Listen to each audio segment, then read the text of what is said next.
Oui. Dans ce train pour Munich, où je me rends pour notre prochain congrès du 13 septembre 1913, je pense tout à coup que tu avais raison, Anna, ma chère fille. C'est vrai. En inventant la psychanalyse, j'ai inventé quelque chose de bien plus grand que moi. Sigmund Freud. De plus grand que mon pessimisme foncier. Oui. Quelque chose demeure dans l'homme en quoi l'on peut, envers et contre tout, avoir foi.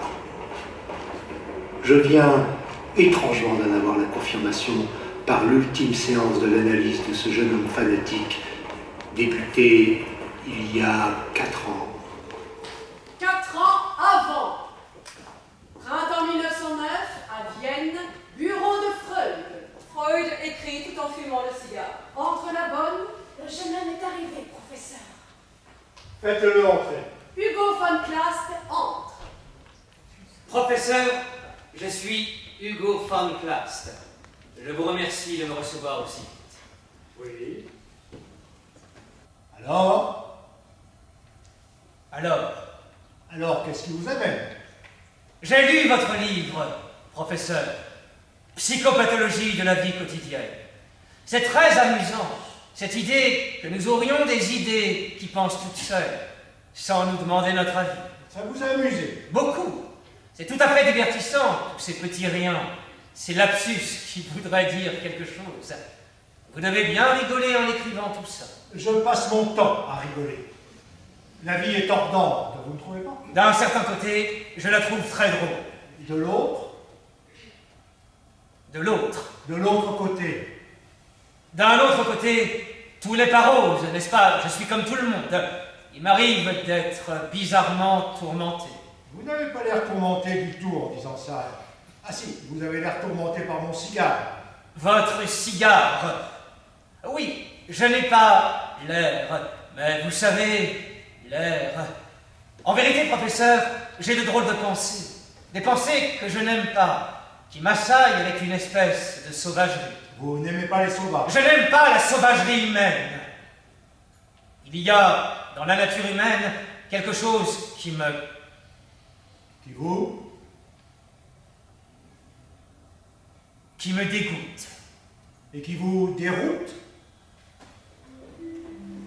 Non loin de là, dans les jardins publics du Prater de Vienne. C'est la fin de la journée, on entend les derniers accords d'une valse jouée sous le kiosque à musique. Des familles, des couples rient et chantonnent en s'éloignant. Un jeune homme dénote par son accoutrement négligé et son maintien digne. Le crépuscule descend lentement, le gardien du jardin s'approche. La nuit tombe, monsieur. Dans 1 heure, il fera nuit, monsieur. Oui, Et dans 1 heure à peine, il va falloir rentrer, monsieur.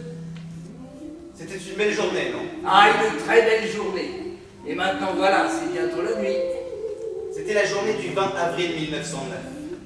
Avez-vous eu l'impression qu'elle avait quelque chose de particulier? C'était une journée de printemps. C'était mon anniversaire. Ah bon? Ah bah évidemment. Et ça vous fait quel âge? 20 ans.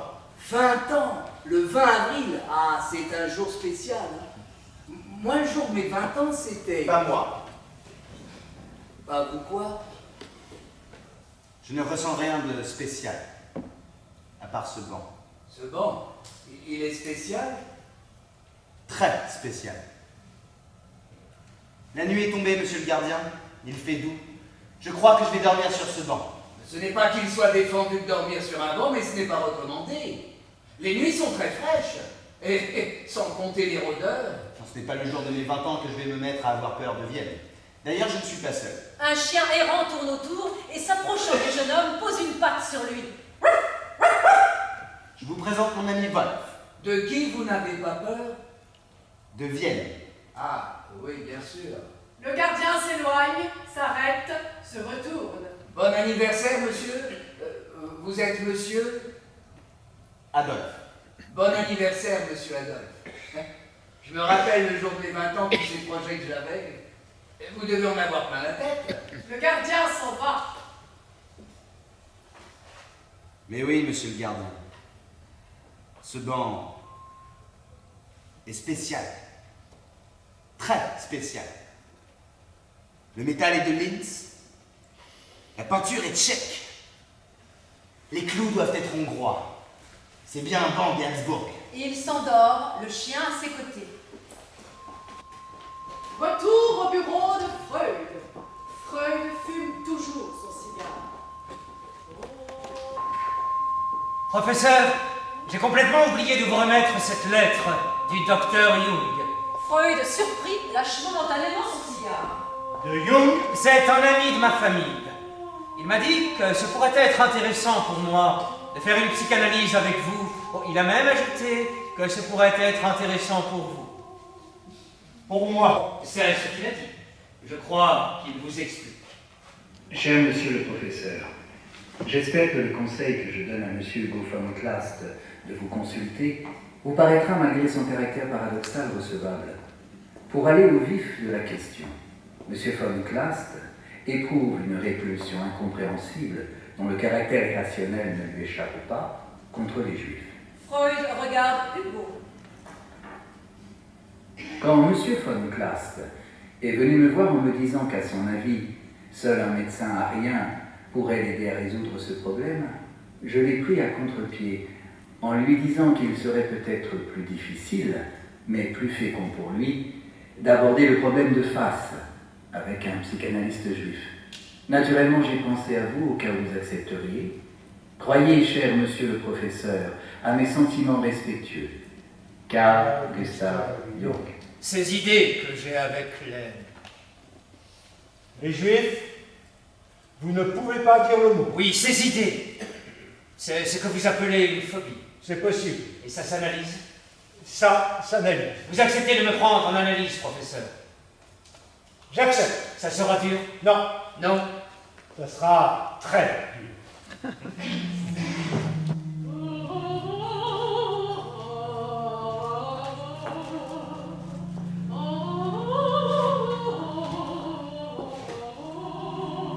Chez les von Klast, un peu plus loin dans Vienne, le salon type d'une famille aristocratique viennoise. La baronne von Klast tourne en rond entre le père Johann, son directeur de conscience. Hugo va très mal, mon père. Très très mal. J'ai appris pourquoi il a besoin d'argent. Il va voir le docteur Freud. Il est tombé dans les griffes de ce monstre, ce charlatan athée qui remplace Dieu dans le sexe. Ce n'est pas vraiment un charlatan, cher ami. Plutôt un de ces athées idolâtres qui divinisent la science et croient pouvoir disséquer rationnellement le mystère de l'âme. Et Jung admire tellement ce Freud qu'il envoie Hugo chez lui, alors qu'il sait bien que mon Hugo est déboussolé depuis qu'il a perdu la foi. Pensez-vous qu'il subirait l'influence de l'athéisme de son père? Mais c'est impossible. Il déteste cet individu qui lui sert de père. Pauvre immonde. Ma fille, modérez-vous. Le baron est certes un libéral mécréant, mais ce n'est pas une raison pour le traiter ainsi. Vous ne savez pas tout, mon père. J'aurais dû vous en parler, mais je n'ai pas osé. Faites-le. Maintenant.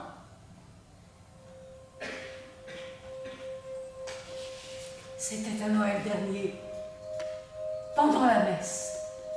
J'étais agenouillée devant la sainte table, et lui qui se moque bien de notre Seigneur, il était à côté de moi pour être sûr que tout le monde le voit bien communier.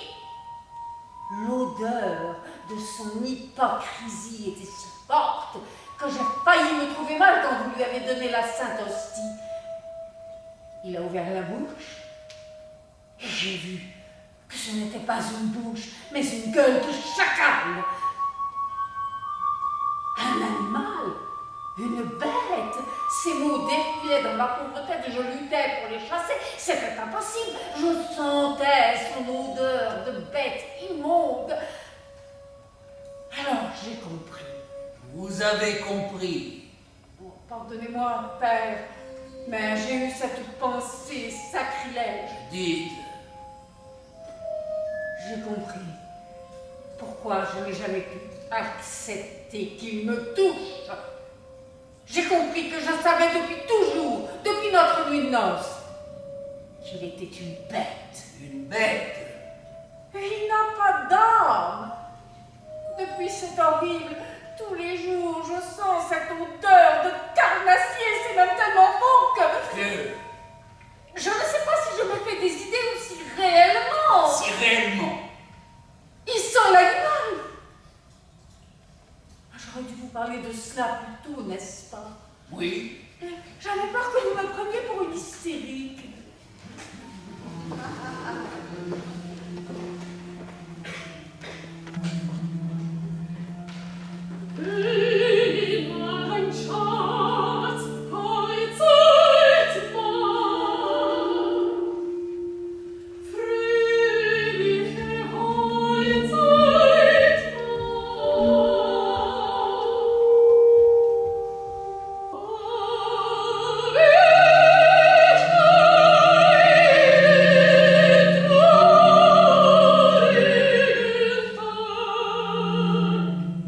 Les jardins du Prater.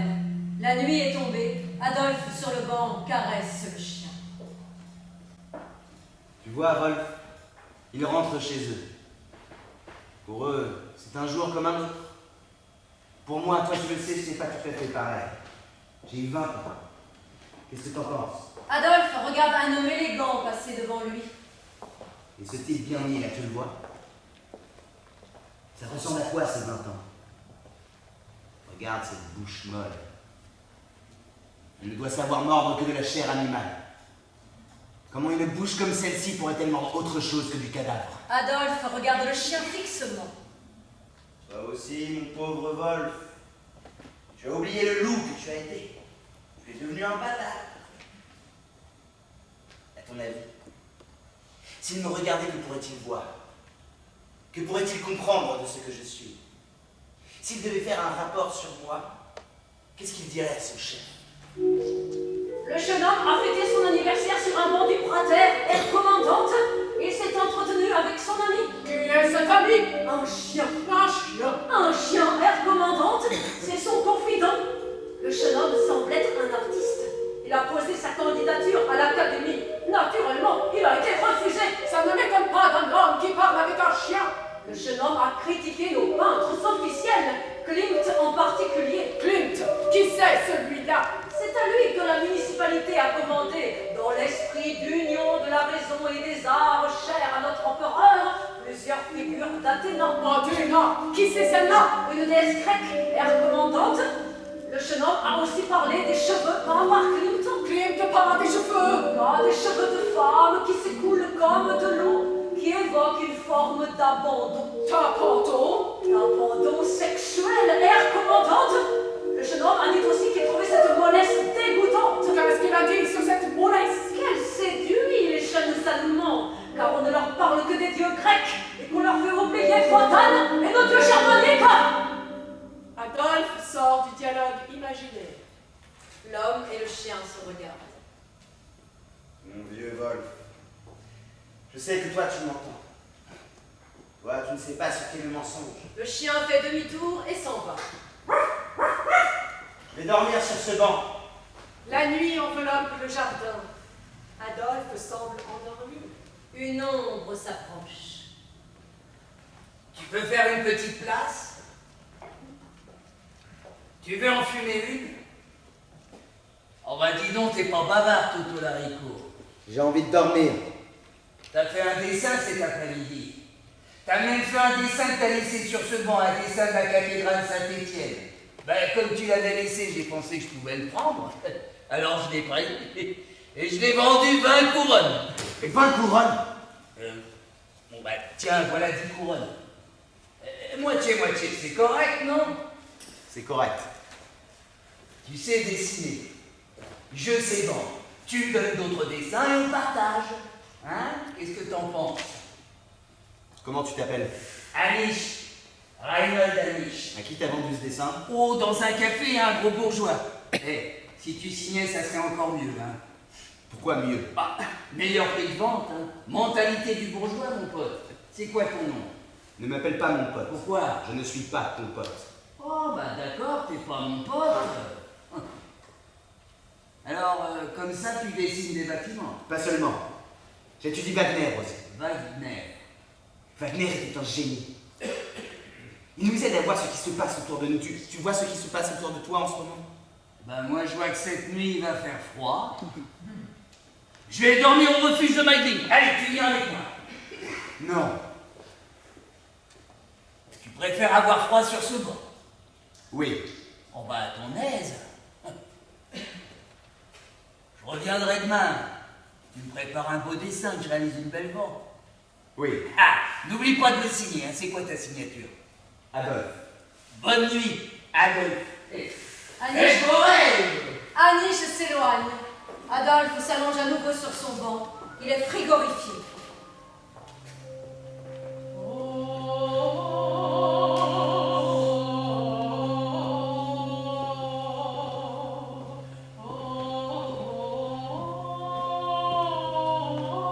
Bureau de Freud, une semaine plus tard. Hugo est allongé sur le divan. Freud, derrière lui, écoute et fume. Ça pue ici. Ça pue le cigare. Ça ne vous gêne pas d'en fumer vos patients? Non, ça n'a pas l'air de vous gêner. Vous devez sans doute avoir mes pensées tournées dans la fumée de votre cigare. Parce que vous avez des pensées Oui, j'ai des pensées. qui tournent. Si je les laisse faire, elles tournent autour de ce qu'elle m'a dit hier soir. La pauvre chérie, elle n'en peut plus. La pauvre chérie. Maman, La pauvre chérie ne peut être que maman. pourquoi ne m'a-t-elle pas parlé plus tôt? Je tenais à t'épargner. Cela suffit qu'il me détruise moi. Je ne veux pas qu'il te fasse mal à toi. Mon Hugo. Pauvre chérie, elle croit que je ne sais pas depuis toujours ce que le porc lui fait endurer. Quoi? Le porc! Vous ne savez pas ce que c'est qu'un porc? Depuis toujours, il est autour d'elle, à la renifler, à la frôler. Dans votre souvenir, il y a une première fois? Oui, il y a une première fois le jour où j'ai compris. J'ai tout compris. Tout? Oui. Ce jour-là, j'ai vu l'enfer où elle vivait. Hugo entre en remémoration active.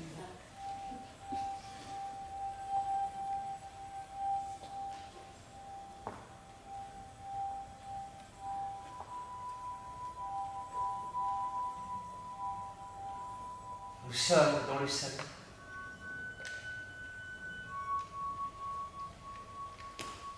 J'ai 5 ans. Maman est assise sur le sofa. Elle lit. Je suis derrière elle, sur un tapis. Je joue avec le petit cheval. Avant qu'elle ne l'ait entendu entrer, le porc est arrivé. Il fait quelques pas, s'arrête derrière le sofa et dit « Emma ?» Elle ne répond pas. Il met ses mains sur ses épaules et j'entends aussitôt le hurlement qu'elle se retient de pousser. C'est un hurlement silencieux. Lui, le porc, n'entend pas. Ses grosses mains descendent doucement et je vois les doigts s'imprimer sur la chair blanche, refermer sur elle comme les serres d'un aigle qui tient une mésange. Le corps de la mésange est tellement inerte que je la crois morte, jusqu'à la seconde où je croise son regard. N'aie pas peur. Il ne tient dans ses griffes qu'une cage dans laquelle je suis à l'abri. Quand le porc est sorti du salon, maman s'est effondrée sur le sofa. Alors, j'ai couru vers elle. La mésange était sortie de sa cage pour s'envoler dans mes bras. Votre père lui demandait son âme, et c'est à vous qu'elle l'a donnée. Il ne s'en est jamais rendu compte. Que voulait-il saisir avec ses grosses mains? L'âme de sa femme ou le corps de sa femme? Hugo se redresse, livide. Vous êtes écœurant. C'est impossible de parler avec vous. Il sort brusquement du bureau.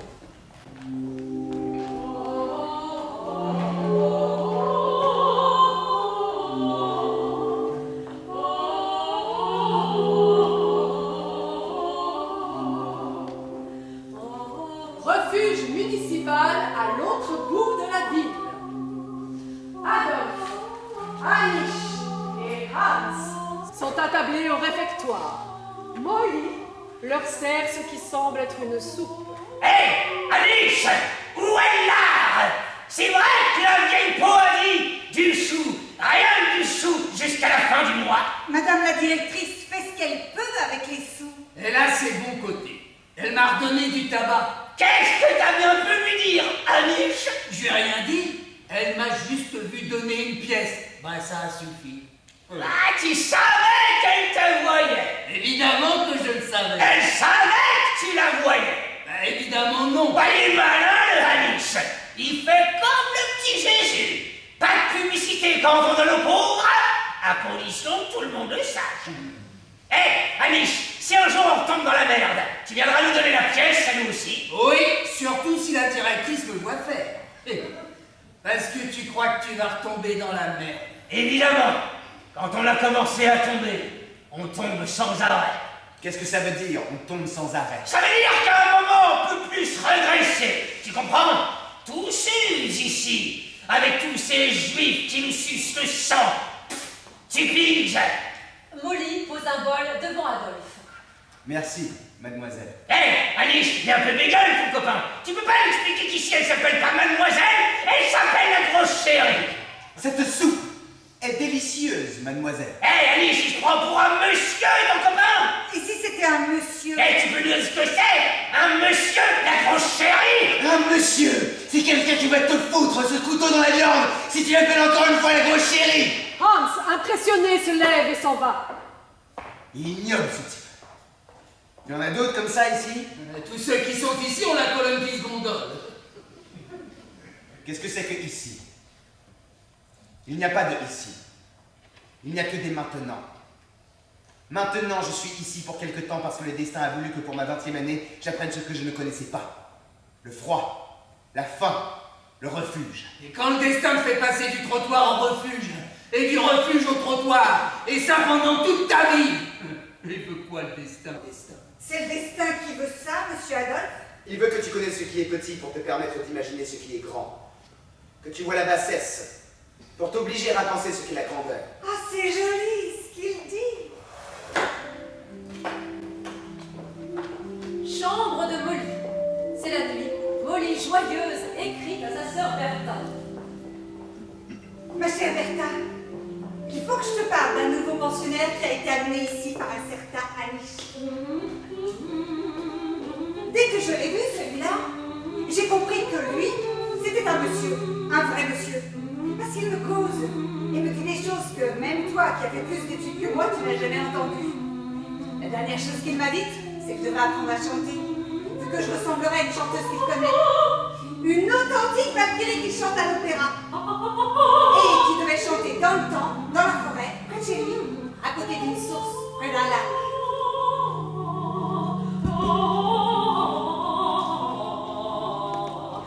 Dimanche dernier, Adolphe, c'est son nom, m'a invité à l'accompagner pour une promenade au Prater.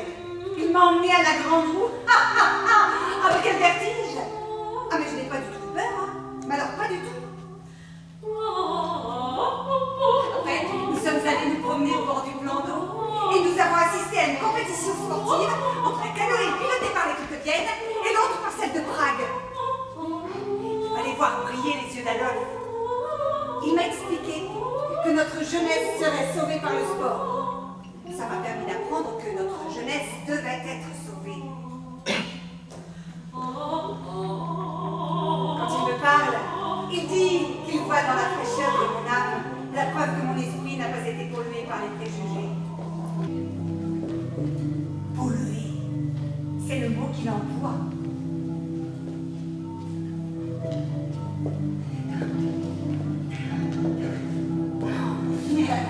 On a été devant le kiosque où les dames et les messieurs valsaient. Ils tournaient de plus en plus vite. Regardez, dames brillaient. Et si un jour Adolphe va m'inviter à danser, j'ai eu l'impression que ce n'était pas pour demain quand il m'a dit en me raccompagnant que ces gens qui valsaient étaient des lâches, qu'ils voulaient s'étourdir pour oublier les choses véritables. Il faut que je te dise aussi qu'Adolphe a défendu au gars du refuge de m'appeler la grosse chérie. Et qu'il n'y en a pas un qui n'obéit pas. Dorénavant, plus personne vient frapper à ma porte. Vu qu'ils croient tous que j'ouvre ma porte qu'à Adolphe. S'il frappait, je lui ouvrirais bien. Mais il n'a pas encore frappé.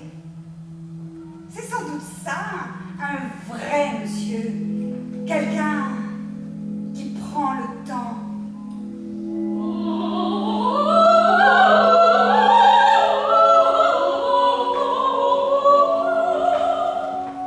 Musée de la Sécession. Adolphe visite une exposition rétrospective des œuvres de Klimt en compagnie de Molly. Hugo s'y trouve aussi, accompagné de Klimt.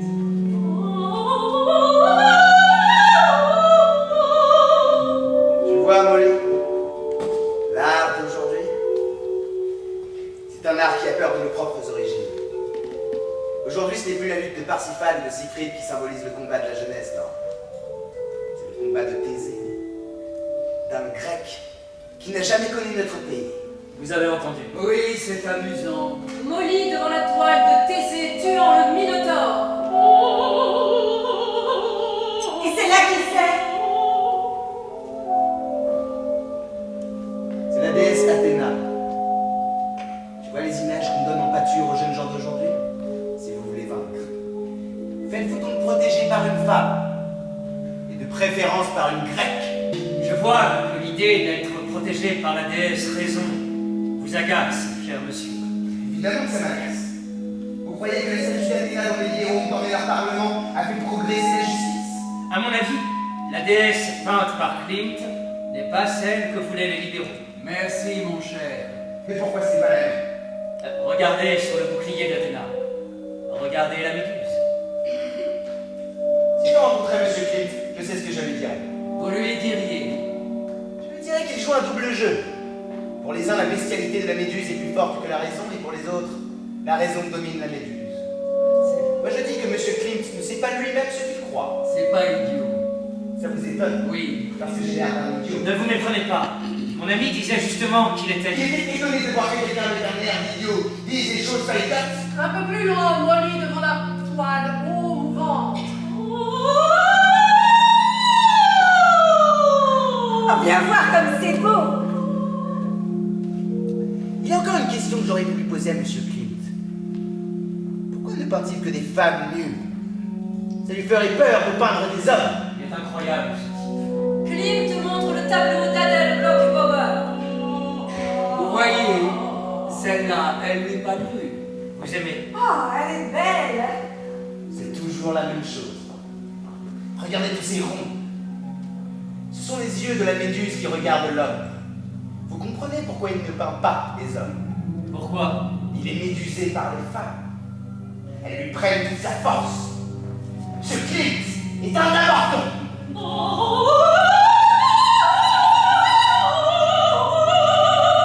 Est-ce que tu crois que lorsqu'un homme aime une femme, il devient un avorton?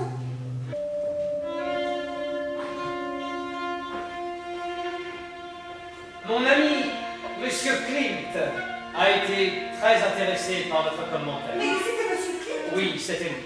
Je le savais. Vous le connaissez? Non. J'ai senti que celui qui peignait ça devait être dans son genre. Une femmelette. Voudriez-vous connaître la peinture? J'en serais très heureux.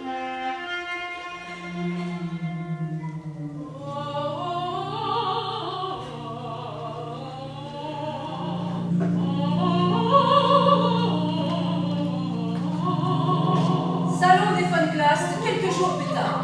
La baronne et Hugo sont devant les tableaux peints par Adolphe. Hugo nous a beaucoup parlé de vous, Adolphe. J'aime votre peinture. Elle est si franche. Vous savez que je vais faire encadrer votre cathédrale Saint-Marc. On a du mal, cependant, à déterminer les influences. Je n'ai aucun maître en la matière. Seulement une maîtresse. La nature. La femme nature. Ah, et à votre avis, pourquoi les femmes ne peignent pas? Parce qu'elles sont trop au-delà. Pourquoi une femme peindrait-elle la lumière, puisqu'elle est lumière. Oh, quelle poésie! Oh, vous avez entendu, Hugo, ce que vient de dire votre ami? La femme est lumière. Notre jeune ami est sans doute wagnerien. Wagner est mon seul maître. Nous pensions que c'était la nature. C'est exactement la même chose. Léger suspens, un silence incertain se glisse là. J'ai beaucoup aimé votre église des Augustins, votre palais Liechtenstein, sans compter votre église des Capucins. Vous ne peignez que des bâtiments. J'aime la pierre. Adolphe trouve dans la pierre une fermeté qui tient le coup dans le monde d'aujourd'hui. Les pierres défient le temps. Elles sont pleines d'enseignements pour qui sait les entendre. Ah, les pierres lui parlent, c'est un poète. Et quel est cet enseignement? Quelque chose de solide, sur quoi l'on peut s'appuyer pour bâtir.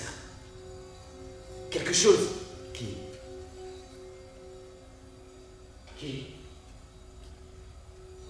ne risque pas de dégouliner. Oh, mais qu'est-ce qui pourrait dégouliner?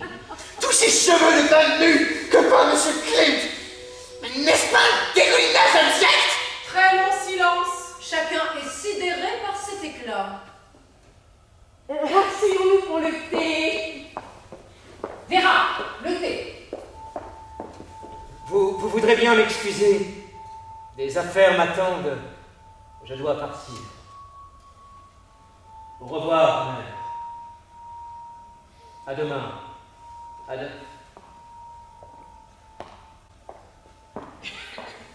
Restez encore un instant, cher Adolphe. Je me fais tellement de soucis pour le dos. Je suis rassurée qu'il est un ami comme vous. Mais c'est un artiste comme vous. Mais il n'a pas votre force. Vous savez qu'il a des idées noires. Il m'en a parlé. Mais pourquoi est-il si triste, Adolphe? Je crois qu'il n'est pas sûr de son idéal. Pas l'idéal, mais tout le passionne. La musique, la poésie, les idées d'aujourd'hui. Ça ne suffit pas. Il faut autre chose pour faire face à la pourriture d'aujourd'hui. La pourriture, de quoi parlez-vous? Notre empire est en train de pourrir. Vous ne le sentez pas? Vous ne sentez pas cette odeur de décomposition qui nous entoure? Une odeur? Vous ne la sentez pas? Elle est partout. Partout, partout, madame. Même ici. Oui. Même ici. Vous sentez une odeur ici? Oui, je la sens. Et c'est ça qui rend votre Hugo malade.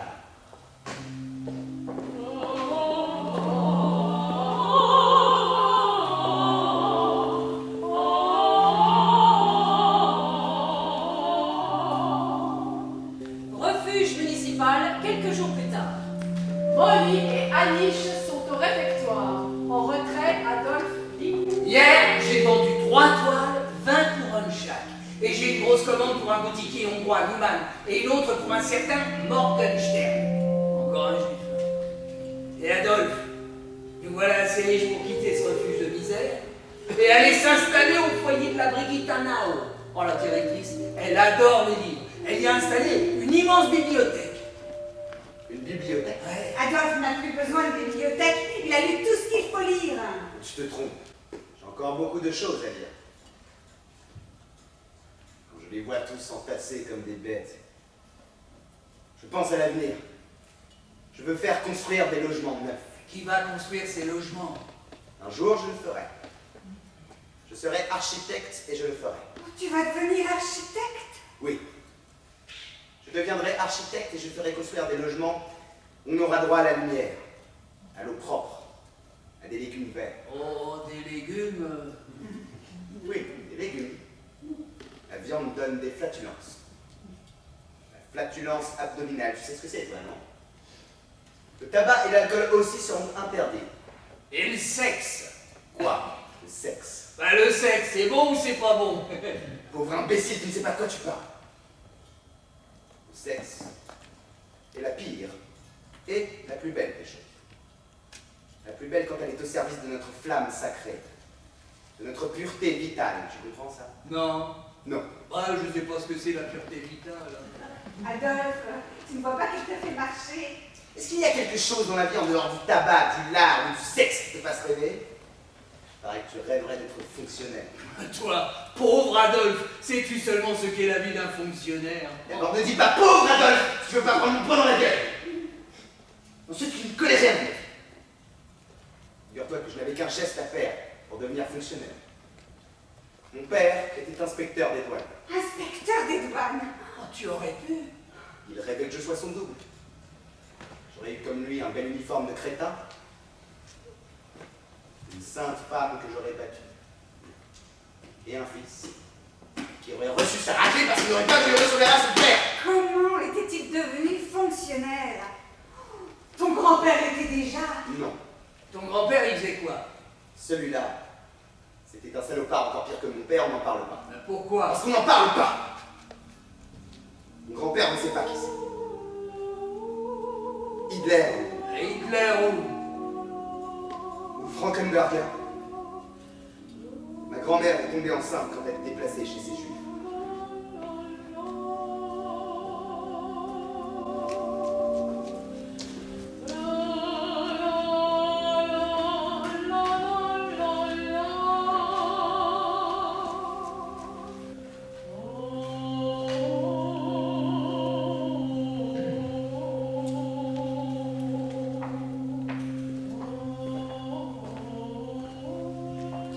Bureau de Freud. Hugo entre précipitamment. Freud est derrière le divan, un cigare à la main. J'ai failli ne pas revenir. Vous êtes tellement grossier. Comme lui. Oui, comme lui.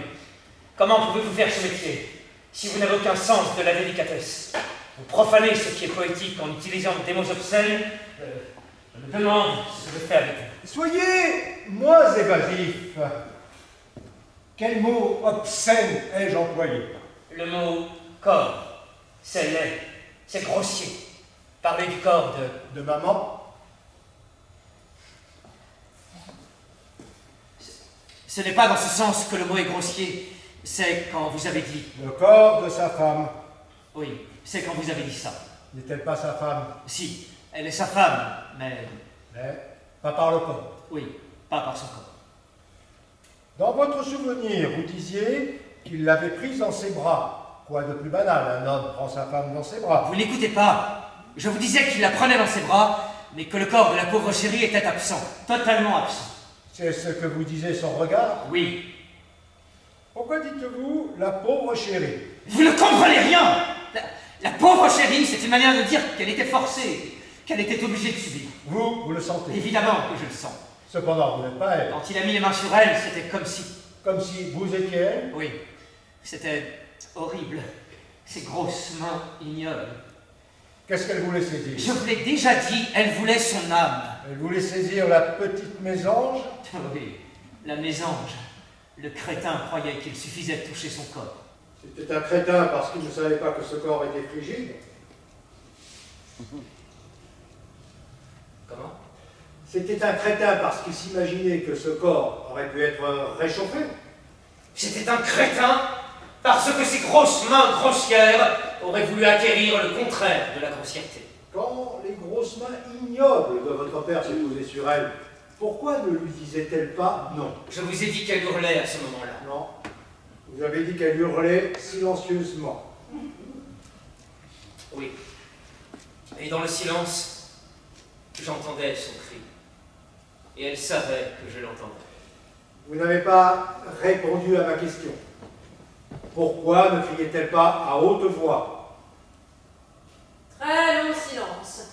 Hugo sort de chez Freud. Il arrive dans la rue où Adolphe l'attend. Ce Freud est épouvantable. Oui, retourne-tu. Il est d'une grossièreté. On voit que tu n'as pas affaire à la grossièreté du refuge. Je vais à l'opéra ce soir, changer d'air. Tu veux venir? Non. Il y a une réunion chez Schönauer. Schönauer, le leader des extrémistes. Ça t'intéresse? Même pas tellement ces antisémites irrationnels. Je croyais que tu ne supportais pas la grossièreté. Je sais. Mais...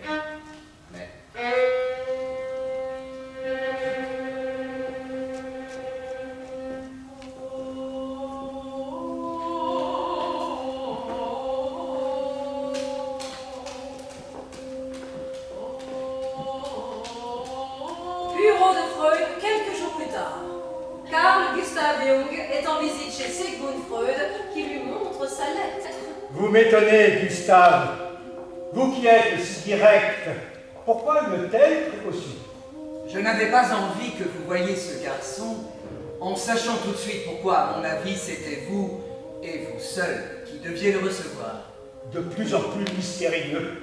Quand Hugo m'a parlé de sa phobie à l'égard des Juifs, j'ai pensé qu'un jeune homme comme lui, passionnément révolté contre Dieu, devait se sentir très coupable de sa haine contre Dieu le Père, contre le Dieu des Juifs. Vous êtes très freudien, Gustave.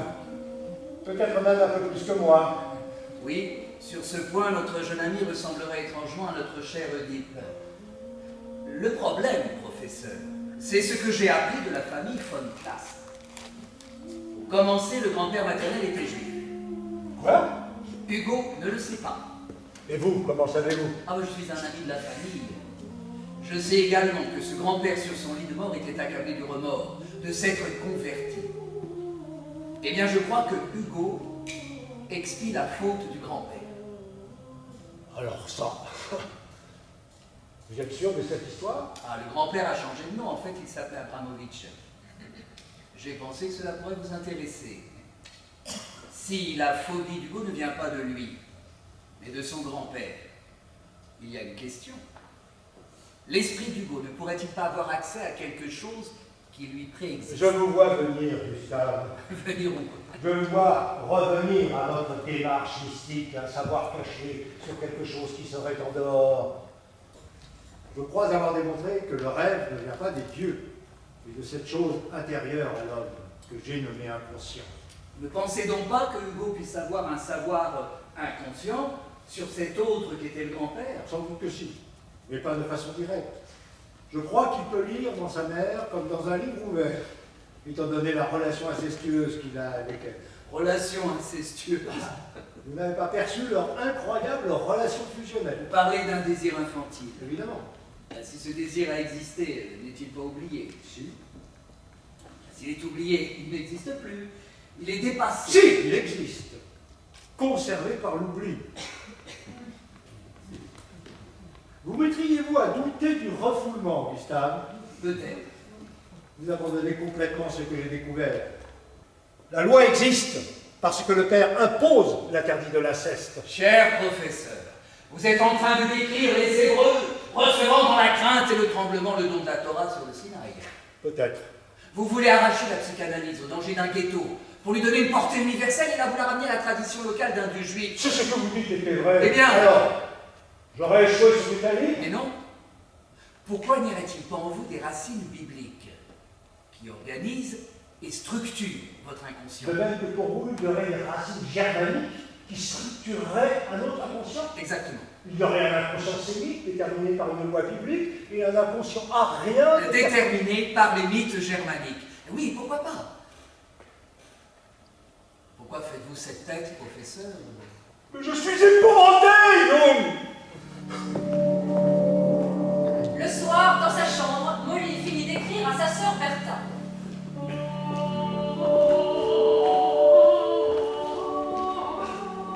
Hier, dans la forêt, Adolphe m'a dit qu'il espérait épouser une jeune fille comme moi. Parce que j'avais tout ce qu'un homme comme lui attendait de trouver chez une jeune fille allemande. Absolument tout, sauf une chose. J'ai demandé, tout sauf quoi? Il m'a répondu que malheureusement, je n'étais pas végétarienne. Et que ça empêchait tout rapprochement entre nous. Que ce n'était pas ma faute, car mes parents faisaient partie des Allemands qui avaient oublié que nos ancêtres, beaucoup plus humains que nous, ne trouvaient pas normal de tuer les animaux pour les manger. Il s'est aussi emporté contre les curés. Ils nous font croire que Jésus est né à Bethléem, alors qu'il est né dans l'Himalaya, là où les gens ne mangent que de l'orge et du blé, car ils ne veulent pas de mélange de sang avec les bêtes. Ma mère l'a dit. Est-ce que tu crois que monsieur le curé est au courant de toutes ces recherches modernes sur la nourriture de Jésus? Moi, je me fais du mauvais sang parce que, si j'ai bien compris, Adolphe m'aime beaucoup, mais il trouve que mon sang n'est pas formidable du point de vue de sa composition. Ta sœur qui t'aime, Molly. Vienne au printemps 1910.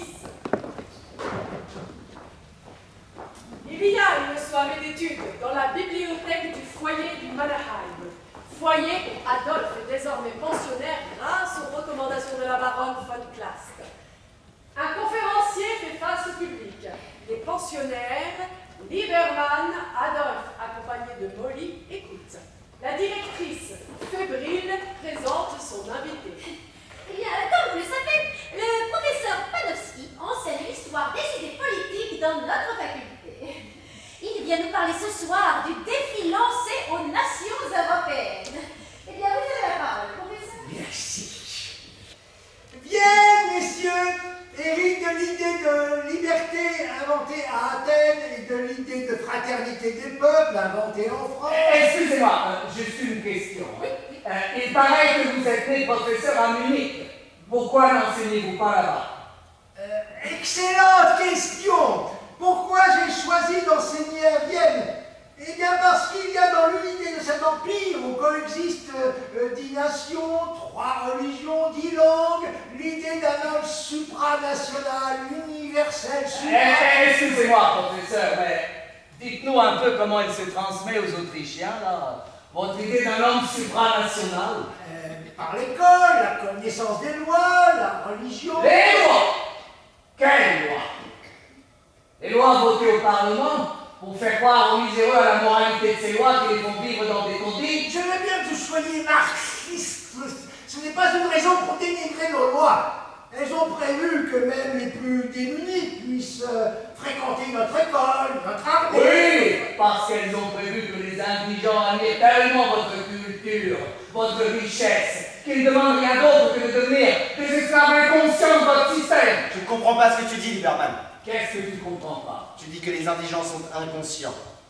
Oui, c'est ça, inconscient. Qu'est-ce que ça veut dire, inconscient? Comment peut-on être inconscient de son malheur? Quand ils vont à l'école, ou au catéchisme, on leur apprend à respecter le bien des puissants, et ils deviennent esclaves sans le savoir. Comment ça, sans le savoir?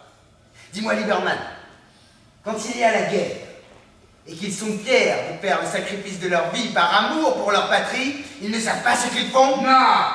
Ils ne savent pas que le mot patrie est une invention des capitalistes, et qu'ils se font tuer pour défendre leur système. Messieurs, enfin, mais le débat est trop passionné. Je propose que nous en restions là pour aujourd'hui. La salle de réunion se vide. Alors, Lieberman, pourquoi il n'y a rien de sacré? Ce qui est sacré pour nous, c'est le droit à la dignité et à la justice pour tous les miséreux. Je croyais que tu étais indigné par la misère, Adolphe. Adolphe reste seul.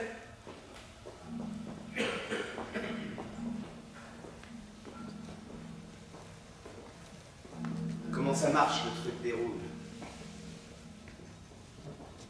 Je renverse le sens des mots, ça marche. Ça marche, parce que c'est vrai. Le peuple est inconscient. C'est ça. Inconscient. Vienne, 11 mars 1910. Le maire Karl Luger vient de mourir, laissant face à face les extrémistes de Schönbrunn et les communistes. Sur le perron des von Klast, Adolphe sonne à la porte. Vera ouvre et le fait entrer dans le salon. Il est encore mal à l'aise dans ce lieu aristocratique. Merci d'être venu, Adolphe. J'avais tellement envie de vous voir. Alors, vous êtes bien au Malrhein. Je n'oublierai jamais que sans vous... Ah non, mais c'est cela.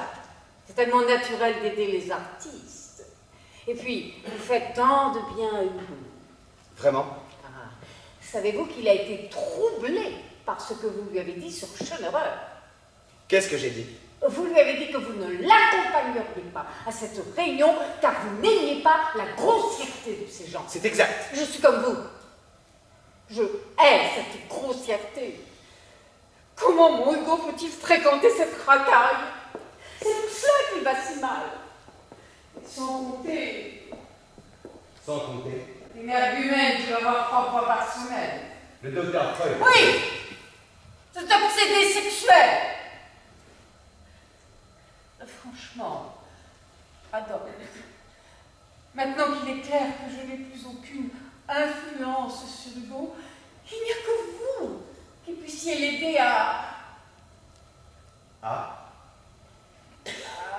s'orienter. Oh, si vous saviez, je ne vous ai pas dit le pire. Le pire? Je peux vous parler, Adolphe. Quand je vois Hugo avec la bande de Schellerer, c'est atroce. Parce qu'il ne sait pas.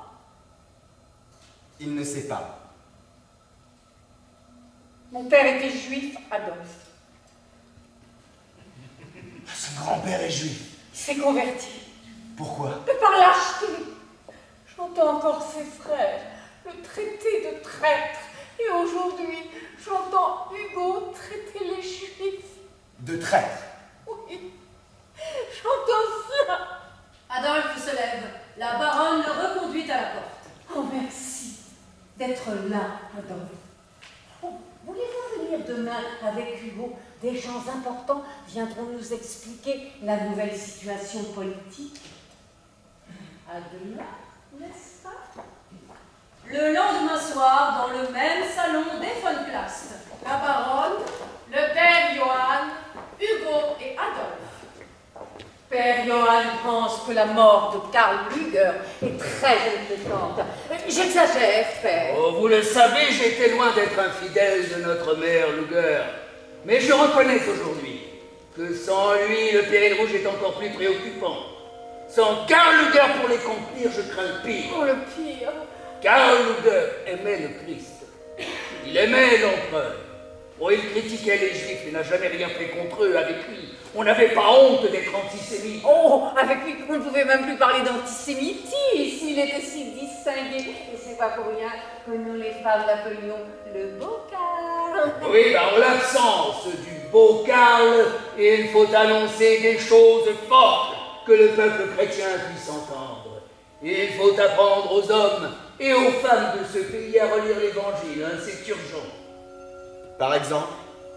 Par exemple, la propagande des Rouges est basée sur l'idée séduisante d'une loi de haine, la lutte des classes.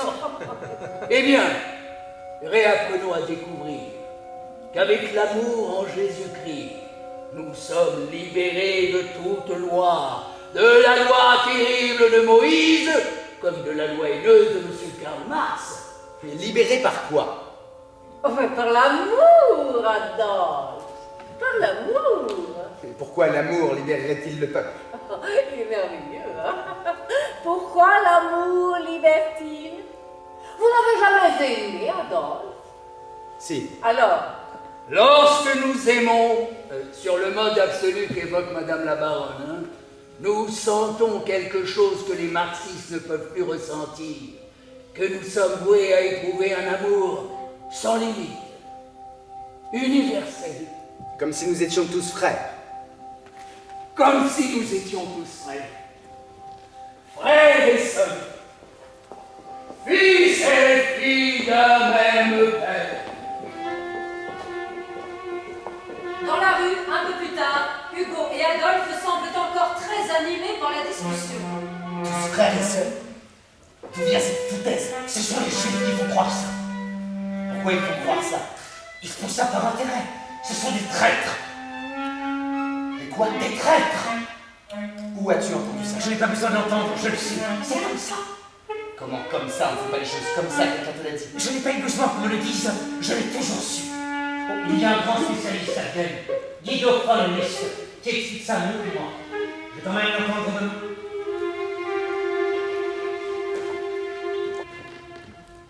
Le lendemain, bureau de la revue Ostara.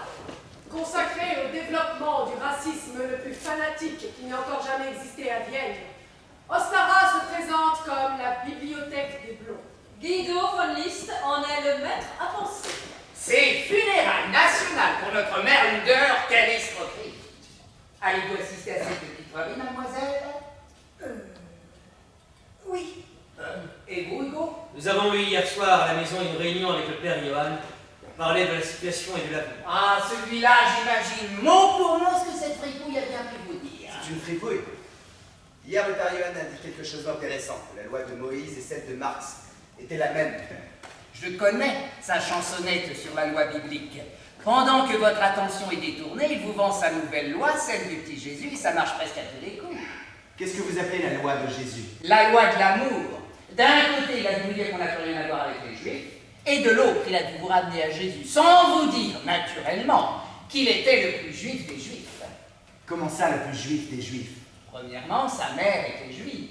La Sainte Vierge était juive. Mais tu savais ça, Adolphe? Et il était le plus juif des Juifs, parce qu'il a pris sur lui d'annoncer que son père était le Père universel, que nous avons tous le même père, vous, moi et des Juifs comme Freud, Marx ou Adler. Ils sont juifs? Oh, vous ne le saviez pas. Eh ben oui, nous sommes tous des frères. Hein. Les Tchèques, les Slaves, les Tziganes, nous sont tous nos frères. Mais ce n'est pas vrai? Voici un excellent exemple. Cette adorable jeune fille nous montre comment les Allemands peuvent être contaminés par des gens comme le père Johann. Qu'est-ce que tu veux dire, Adolphe? Tais-toi. Mais pourquoi devrait-elle se taire? Laissez-la parler. Posez votre question, mademoiselle. Le père Johann est mon confesseur. Hugo, vous ne m'aviez pas prévenu. Le père Johann ne m'a jamais contaminé. Tout à l'heure, vous parliez de la corruption des Allemands par l'Église. Ah, votre ami a l'oreille fine, Hugo. Je disais ceci. Quand nos ancêtres allemands ont été convertis au catholicisme, ils ont oublié la force qui était dans leur sang. Je ne comprends pas. Comment ont-ils pu oublier leur force? Croyez que pour se maintenir, la force puisse se diluer? Non. Il n'y a que les Juifs qui ne diluent pas leur sang. Vous croyez que c'est un hasard? Ils gardent leur force. Et les chrétiens comme Luger et le père Johann les aident. Hugo, vous ne dites rien? J'étais en train de penser que vous écriviez parfois des choses un peu contradictoires avec ce que vous êtes en train de dire. Oui, j'ai écrit que parfois des Juifs de génie, des Spinoza par exemple, attaquent le judaïsme avec beaucoup plus d'intelligence que nous. En revanche, mon cher Hugo, jamais je ne dirais ça de votre ami, le docteur Freud. Hugo, vous n'allez pas me dire que vous êtes dupe de ce que peut écrire ce Freud. Parce que vous n'êtes pas dupe. Je ne suis pas dupe d'un monsieur qui nous vend l'idée d'un inconscient juif.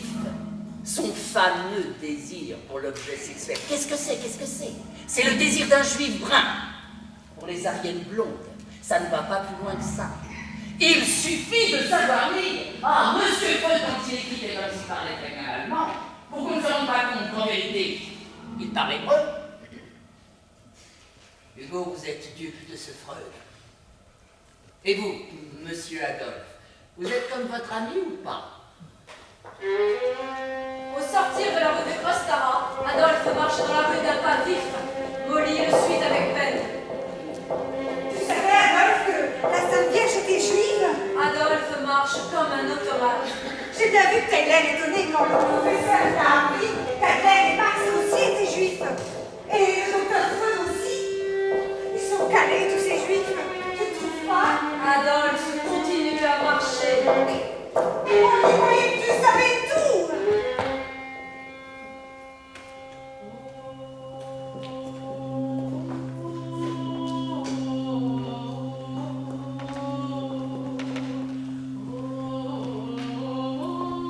Bureau de Freud. Freud est assis dans son fauteuil avec un cigare.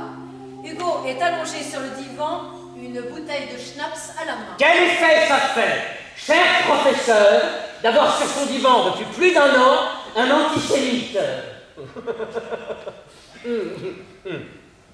Un vrai. Vous ne répondez pas.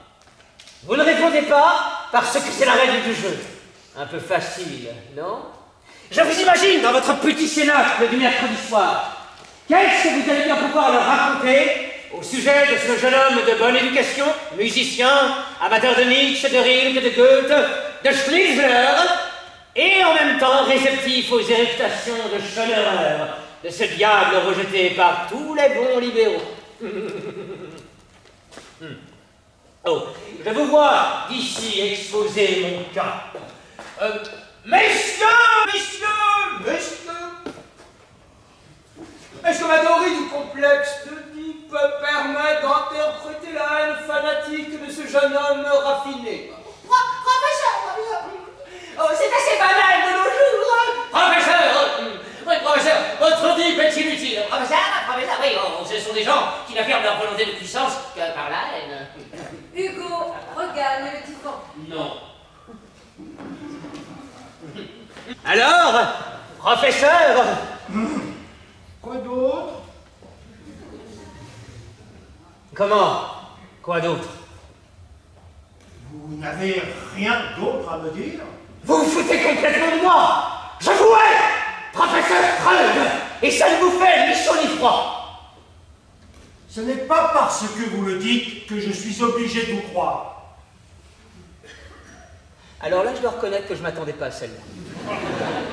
Il ne va pas quand même dire qu'il m'aime. Bien sûr que je vous aime. Le vieux salaud adore mon argent. Il se fout de moi. Ah oui, j'adore votre argent. Ce qui est terrible, professeur Freud, c'est qu'il est bien possible que vous m'aimiez. Et c'est pour cela que je vous hais. Normalement, on m'aime pour mon éclat. Je vais au Jockey Club, au Lao Tennis Club, et je donne des concerts privés. Le plus souvent, Schubert, Chopin. Et les dames se pâment. Lorsque je joue, le regard de maman est sur moi. Il se nourrit de la perfection dont j'étincelle. Je lui donne ce qu'elle attend et qui lui permet de dire sans le dire, mais tout le monde l'entend. Voyez, c'est mon fils. Qui pourrait résister quand il joue comme ça? Non mais voyez cette brillance inégalable. Ils voient tous cette brillance. Ils l'aiment tous. Bande de cons. C'est pour ça que je vous hais, professeur Freud, que vous ne faites pas partie de cette bande. Qu'appelez-vous un con, cher ami si brillant? Un con, c'est celui qui ne sait pas que plus je suis vrai dans le rôle que je joue pour lui, plus je lui mens. C'est donc celui que vous pensez tromper. Oui. Il y a donc deux types de spectateurs, les cons, ceux que vous trompez, qui ne savent pas qui vous êtes vraiment, et l'autre? Le grand spectateur, celui qu'on ne peut pas tromper. Dès que je l'ouvre pour dire voilà ce que je suis, il répond « Tu mens, tu n'es pas ça. » Ce salopard me gâche la vie. Il y a des gens qui n'ont pas affaire à lui. Adolphe, par exemple, quand il parle, il n'a pas de doute. Les mots sont à lui. Il est propriétaire de ce qu'il dit. Vous voulez dire que vous êtes seulement locataire de la parole? Oui, moi je ne suis qu'un pauvre locataire qui entend le grand spectateur me dire que j'ai oublié de payer le prix du loyer. Le salaud sait que je n'ai pas les moyens de payer, que je paie avec de la monnaie de singe. Comment savez-vous qu'il le sait, s'il se trompait? Il ne peut pas se tromper. Je sais qu'il le sait. C'est comme ça. D'après vous, sait-il que vous savez qu'il sait? Oui, le salaud sait que je sais qu'il sait que je sais. Que vous êtes un faux meneur. Écoutez, professeur, s'il est vrai que je sais fabriquer de la fausse monnaie, est-ce que cela implique que je connais le secret de fabrication du vrai? Pourquoi ne suis-je pas comme Adolphe ou Guillaume Fannis? Eux, ils savent ce qu'ils sont. Et qu'est-ce qu'ils sont? Ils sont ce qui est là depuis toujours. Cette chose sacrée, le sang des ancêtres.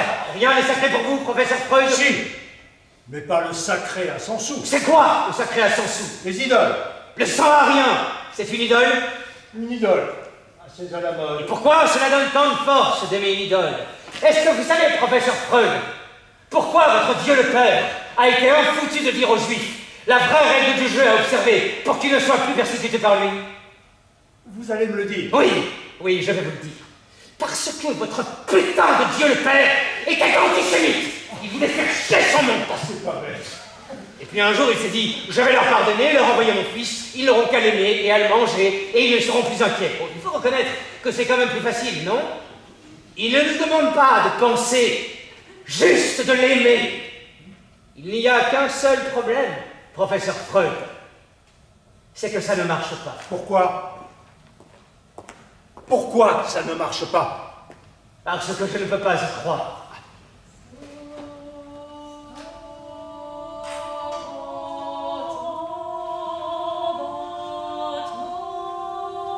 quand je l'entends crier sur sa croix, « Père, pourquoi m'as-tu abandonné? Est-ce que je peux cesser de me sentir abandonné si lui n'a pas pu résoudre la question? »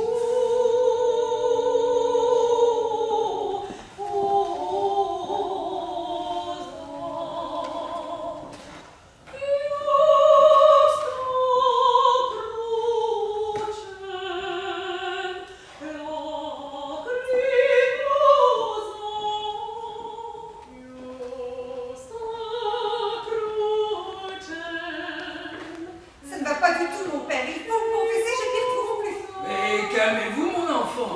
Hier, Adolphe m'a emmené chez les savants. Quand on est sorti de chez eux, il m'a demandé si j'avais réalisé que c'était des génies. Ces messieurs, c'était des gentlemen, hein, c'est sûr. Ils m'ont salué avec leurs talons qui claquent, tout ça. Mais ils ont dit des choses tellement bizarres. Quoi? Ça m'a retourné. C'était dans le bureau d'un journal Ostara, enfin quelque chose comme ça. Un grand journal scientifique qui s'occupe de l'avenir de l'humanité. Vous le reconnaissez, enfin vous le connaissez, mon père. Oui. Parce que eux, ils vous connaissent. Je sais. Ils ont parlé de vous. Ce qu'ils ont dit, ça m'a retourné.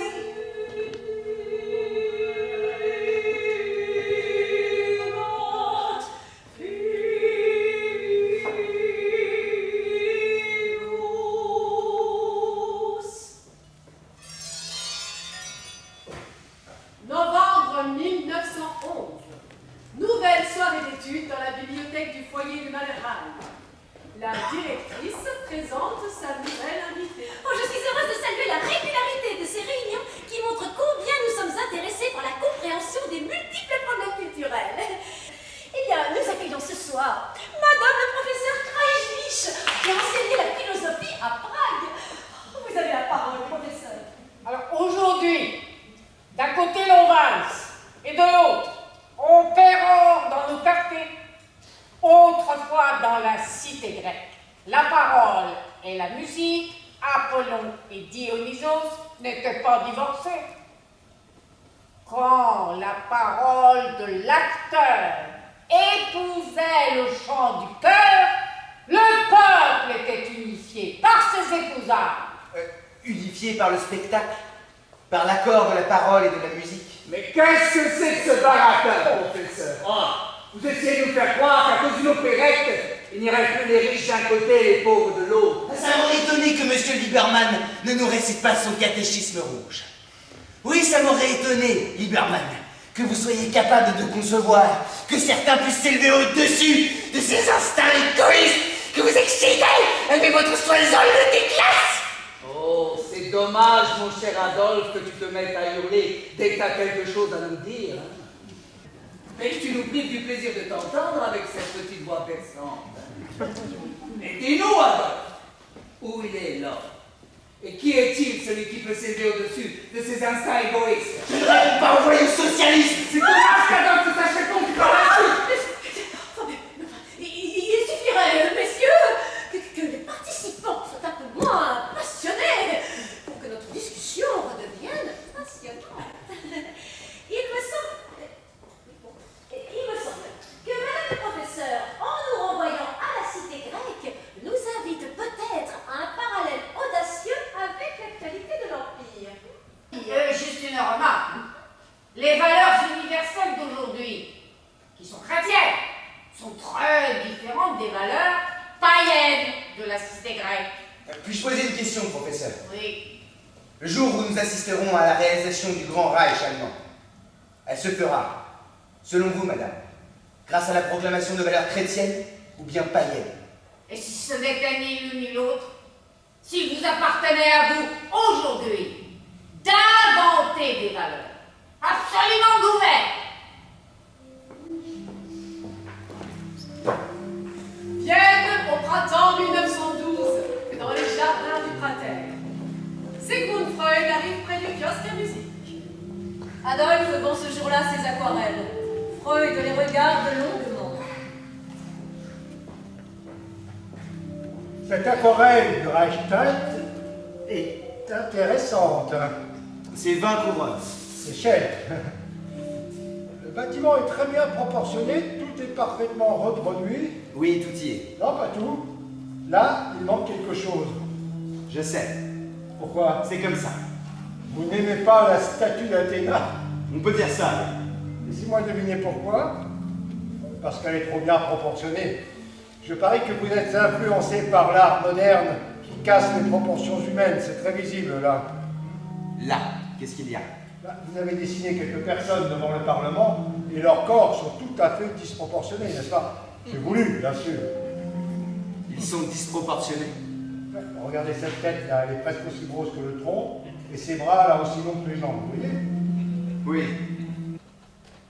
Ah, ce n'était pas voulu. Je m'intéresse essentiellement aux proportions des bâtiments. Pas à celles des hommes. Alors c'est pour ça que vous n'avez pas représenté l'Athéna. Là, c'est votre signature, je n'arrive pas à lire. Adolphe. Bon, vous prenez le tableau, c'est 20 couronnes. Vous ne m'avez pas répondu. Vous voulez savoir pourquoi j'estime qu'on n'a pas besoin du regard de cette grecque sur la Ringstrasse? Ah oui. C'est parce que je n'aime pas l'hypocrisie. Ces députés qui font comme si ils votaient des lois où on délaisse raison et les droits de l'homme, ça me dégoûte. Ils savent très bien qu'à Athènes, l'esclavage était permis. Les députés qui font comme si... Allez à la chute de Belgrade. Vous verrez des malheureuses qui se vendent comme des esclaves. Et les hommes, eux, gaspillent. Gaspillent leurs semences. Oh, et alors? Cette semence appartient à la patrie. Vous ne savez pas que la patrie a besoin d'enfants? Vous prenez le tableau ou pas? Non. Dans les ruelles des bordels de Vienne, Hugo et Adolphe se trouvent devant les tavernes malfamées. Les prostituées semblent attendre d'éventuels clients. Hugo s'est laissé entraîner à l'intérieur d'une de ces tavernes alors qu'Adolphe résiste à la proposition pressante de Greta. Et alors, as-tu fait un verre? Non, je ne bois pas. Oh, tu ne bois pas? Je ne bois jamais. C'est parce que t'es radin. Oui. Et regarde, avec toi, je vais te présenter Monsieur Radin. Bonjour, monsieur Radin. Je m'appelle Adolphe. Et pourquoi tu n'entres pas un moment avec nous, hein? J'attends mon ami. Et comment elle s'appelle, ton ami? Hugo. Mais alors, mais c'est pas une femme que t'attends, hein? Non, ce n'est pas une femme. Bah, tu préfères attendre les hommes. Bon, Hugo, je m'en vais. Et pourquoi tu n'es pas bien là avec nous? Si. Je suis très bien et très joli. Ah, eh ben, tu vois que Monsieur Radin aime les femmes. Je m'appelle Adolphe. Adolphe. Ma copine ne nous a pas présentés. Moi, je m'appelle Olga. Alors, c'est vrai ce que tu as dit? Que tu me trouves jolie? Ou bien tu as dit comme ça, par politesse? Parce que tu es un garçon poli, hein? Je suis poli et tu es jolie, ça n'empêche pas. Et c'est vrai ce que disait Greta, que tu paies pas un verre aux jolies filles. Si. Je paye un verre aux jolies filles et surtout à toi. Ah, tu es gentil, Alma. Est-ce que tu veux me relasser, hein? Mais quoi? Qu'est-ce que j'ai dit? Ah, mais tu embrasses pas les jolies filles, Adolphe, hein? Si. J'embrasse les femmes. Oh, mais ça te plaît ici. À qui il appartient cet endroit? À Abramovitch. Comment? À Abramovitch. C'est pas possible. Adolphe s'échappe. Il marche devant lui, apparemment sans savoir où il va. Sous ses yeux se dévoile le visage d'une Vienne maléfique. Sa déambulation le conduit au banc sur lequel 3 ans et demi auparavant, il a passé la nuit de ses 20 ans. Rapidement, le chien Wolf arrive. Je t'attendais, Wolf. Si je ne t'avais pas, à qui je pourrais parler? Ce soir, j'ai vu le filet.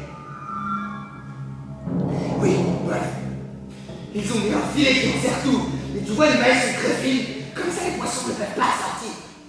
Et ils ne savent même pas qu'il y a un filet. Ils sont inconscients d'être dans ce filet des pêcheurs.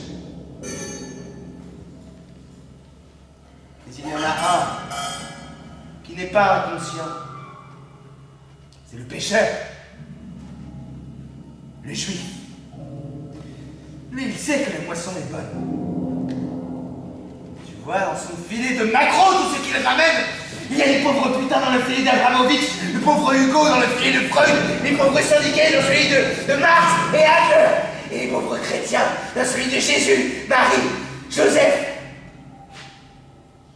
Ils y sont tous. Ils ne le savent pas, mais moi je le sais. Qu'est-ce que je dois faire contre toute cette saloperie que je suis seul à voir? La nuit se fait de plus en plus profonde.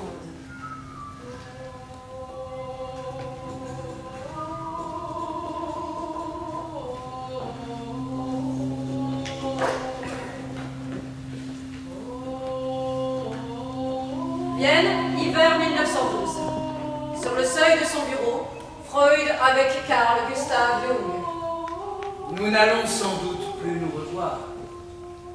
Je voulais que vous sachiez ce qu'un jour je n'ai pas osé vous dire. Ce jour-là, je vous ai menti. Et depuis, je suis furieux contre moi. Cela fait 4 ans que cela dure. 4 ans? Mais il y a 4 ans, nous étions Totalement proches, non. Nous ne l'étions plus. Je voulais laisser croire, je n'osais pas vous parler. Vous me parliez pendant des heures. Je n'osais pas vous contredire. Vous n'êtes pas très psychologue, professeur. Vous évoquiez un mensonge? Oui, très précis. C'était sur le bateau pour l'Amérique. Je vous ai raconté un rêve, vous avez interprété ce rêve et à l'instant même où vous l'avez fait, j'ai su qu'entre vous et moi, c'était fini. Vous vous en souvenez? Non. N'est-ce pas extraordinaire? Un mot de vous a fait basculer ma vie, mais vous ne vous en souvenez même pas. L'interprétation que je vous avais donnée était inadéquate? Complètement. Me l'aviez-vous dit? Et non, c'était ça le mensonge. J'ai fait comme si. Ah, à supposer que je me sois trompé, ça m'arrive souvent. Bon, vous ne voulez pas me rappeler votre rêve? Jung s'assoit sur le divan.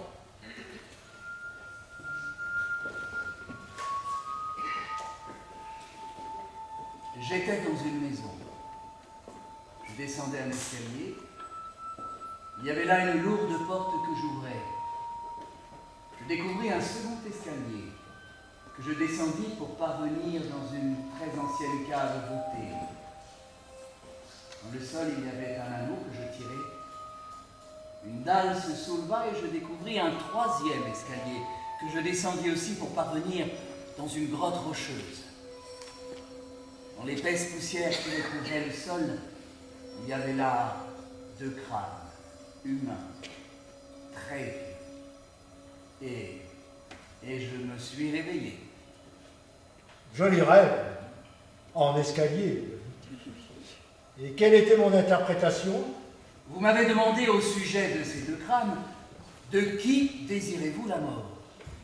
Avez-vous répondu quelque chose? Oui, un mensonge éhonté, délibéré. J'ai inventé de toutes pièces un soi-disant désir de mort du rêveur pour vous assurer que je rêvais de façon conforme, de façon freudienne. Vous vouliez me plaire à ce point, Gustave? Je ne voulais point vous déplaire. Mais à l'instant même, vous m'avez laissé entendre que pour vous, ces 2 crânes n'étaient que la mise en scène de mon désir. J'ai enfin compris ce que vous ne pouviez pas comprendre. Qu'est-ce que je ne peux pas comprendre, Gustave? Que ces 2 crânes n'étaient pas une création de mon esprit. Mais vous êtes devenu un chaman! Pour vous, le rêve est redevenu un message divin. Le rêveur n'est plus un créateur, mais un simple récepteur de l'au-delà. Est-ce qu'en disant ça, je défends votre pensée? C'est la pensée tout court que vous réduisez simplement à des désirs de sexe et de mort. Parce que vous trouvez ça simple. Mais franchement, professeur, vous rendez-vous compte à quelle angoisse vous livrez l'humain en le privant de tout au-delà? Ah oui, nous sommes vraiment très loin l'un de l'autre. Mais vous pouvez penser ce que vous voulez. Moi, je vous dis que votre conception, soi-disant scientifique de l'âme humaine, est en train de dessécher la psychanalyse. Vous voulez sauver la psychanalyse de mon influence desséchante? Pourquoi pas? Professeur! Professeur! Hugo est entré, il est très agité. J'ai fait un rêve incroyable, professeur! Dites, je crois que j'ai tout compris. Un homme est assis dans un grand fauteuil et un cigare à la main. Bon, ça, c'est vous. Devant moi, il y a une femme, de dos, qui lentement se retourne. Bientôt, elle va me faire face, et je comprends que le risque est mortel, car cette femme est la Méduse. À la seconde où le regard de la Méduse va croiser le mien et me réduire à l'état de statue de pierre, vous vous levez de votre fauteuil et d'une voix calme vous dites « Non. Alors la Méduse se transforme et devient la déesse Athéna, le danger est écarté. On croit rêver. Je crois que j'ai trouvé ce conseil. Allez-y. Au réveil. Non, je préférerais que vous vous allongiez, Hugo. Oh, oui, professeur, bien sûr. Au réveil, j'ai tout de suite pensé au jour où j'ai rencontré Adolphe. Rendu furieux par la Méduse de Clint, il m'avait dit qu'elle faisait penser au regard d'une prostituée célèbre, une italienne nommée la Maisoncina. Ah, revoilà notre maison. Mais ce n'est pas tout. Adolphe a souvent pris le thé avec maman. Un matin, j'ai remarqué qu'il ne voulait pas y retourner. Il supposait que maman lui faisait des avances. Bon, il est vrai que maman est tellement excessive quand elle aime bien quelqu'un qui ne connaît pas les manières de notre monde, il a très bien pu se leurrer. Et j'ai réalisé que ce n'était pas Adolphe. C'est moi. C'est affreux. Il m'est venu d'un coup que dans le regard de la Méduse, il y avait le même éclat que dans l'œil de maman quand elle me regardait pendant mes concerts. Et j'ai réalisé qu'il est là depuis le début. Depuis le jour où elle vous regardait pendant que les mains de votre père étaient sur elle? Oui, depuis ce jour, elle me regarde comme ça. Et je deviens un pantin brillant qui joue du piano. C'est complètement fou. Je pensais jusqu'à maintenant que je la maintenais en vie en faisant le pitre. En réalité, je la maintiens à l'état de Méduse, de morte vivante, qui n'a rapport avec les vivants qu'en les bouffant, tellement affamée qu'elle ne peut plus penser, plus raisonner. Raisonner comme Athéna? Est-il possible que la Méduse devienne Athéna, la raison? Votre rêve le prétend. Mon rêve le dit, mais dans les faits, puis-je ne plus être sous le regard de la Méduse? Est-il possible que dans la réalité, vous disiez non à la Méduse? Est-il possible que je dise le non que vous avez dit dans le rêve? Eh bien, ça me donne le vertige. Si je dis ce non, alors tout s'éclaire pour elle et pour moi. Elle devra regarder ailleurs, faire autre chose que regarder. Raisonner. Oui, raisonner. Et il y aura enfin un peu d'air autour de moi et je pourrai cesser de faire le pitre. La dernière fois, je ne comprenais pas ce que c'était que d'être un faux monnayeur. Eh bien, c'est ça, c'est faire le pitre. Ce qui est incroyable, c'est que ce petit mot de rien du tout, non, s'il me coûte tant, c'est à l'idée de ce qu'il lui coûterait à elle si... L'idée que si elle souffre, c'est la fin du monde. C'est la fin d'un monde, pas celle du monde. Un monde où il manquait juste 3 petites lettres. N, O, N. Chère petite lettre, qui êtes-vous? Pourquoi m'aviez-vous abandonné? Je crois que vous savez. Vous êtes la loi? Nous sommes la loi, l'interdit de l'inceste. Mais est-ce que je vous déteste ou est-ce que je vous aime? Ah, vous me détestez. Et vous m'aimez. Les deux en même temps? Oui, les deux en même temps. Je me rappelle notre discussion sur la loi. Je croyais la détester et détester ceux qui l'aiment. Vous la détestiez parce que vous l'aimiez et que la loi vous a déçu, abandonné. Rappelez-vous, père, pourquoi m'as-tu abandonné? Non. Vous n'allez quand même pas prétendre que ce type qui me sert de père... Vous n'a pas su ou pu dire non à la Méduse, il vous a abandonné à elle. C'est pour ça que vous êtes un jour venu me voir. Freud regarde Hugo qui reste silencieux sur le divan. Voulez-vous que nous en restions là pour aujourd'hui?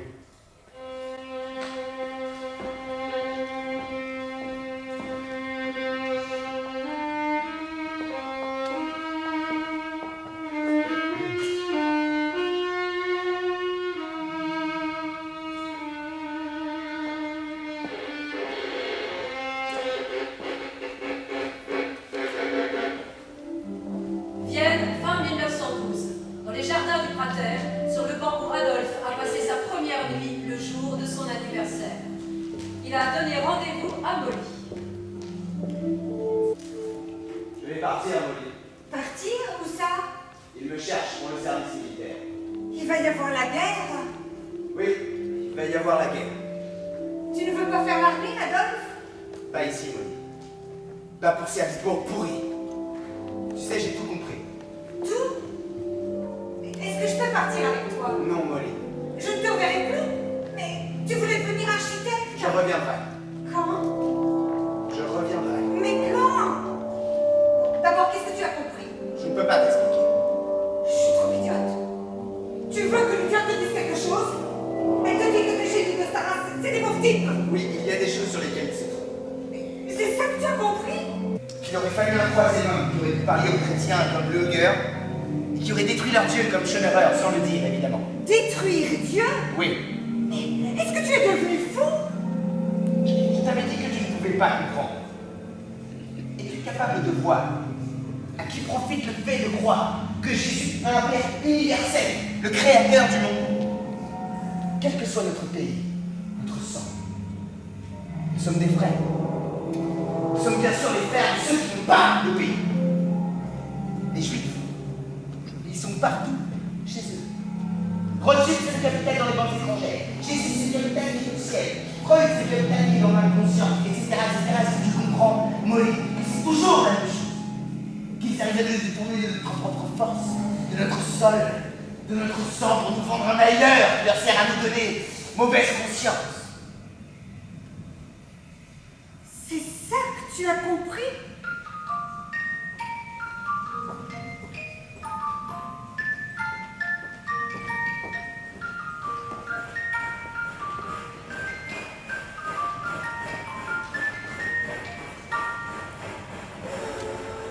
Vienne 1913.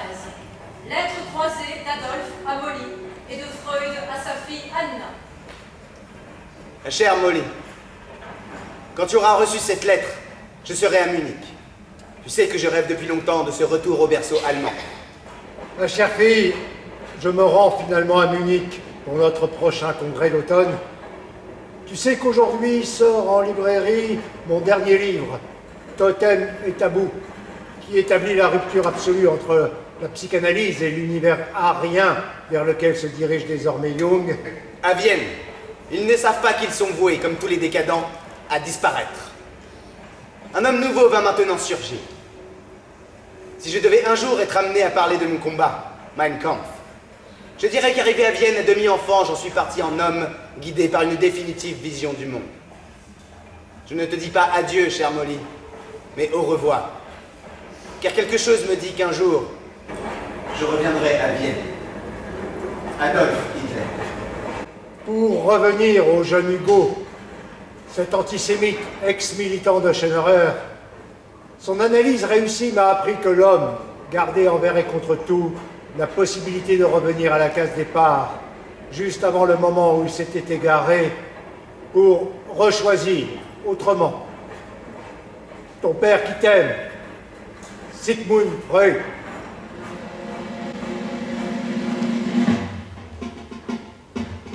« 25 ans plus tard, le dimanche 13 mars 1938, Adolphe, revenant en conquérant à Vienne, proclamait l'Anschluss avec l'Allemagne. Freud s'enfuit de Vienne le samedi 4 juin 1938. Il trouve asile à Londres. Il ne sut jamais que ses vieilles sœurs moururent en déportation.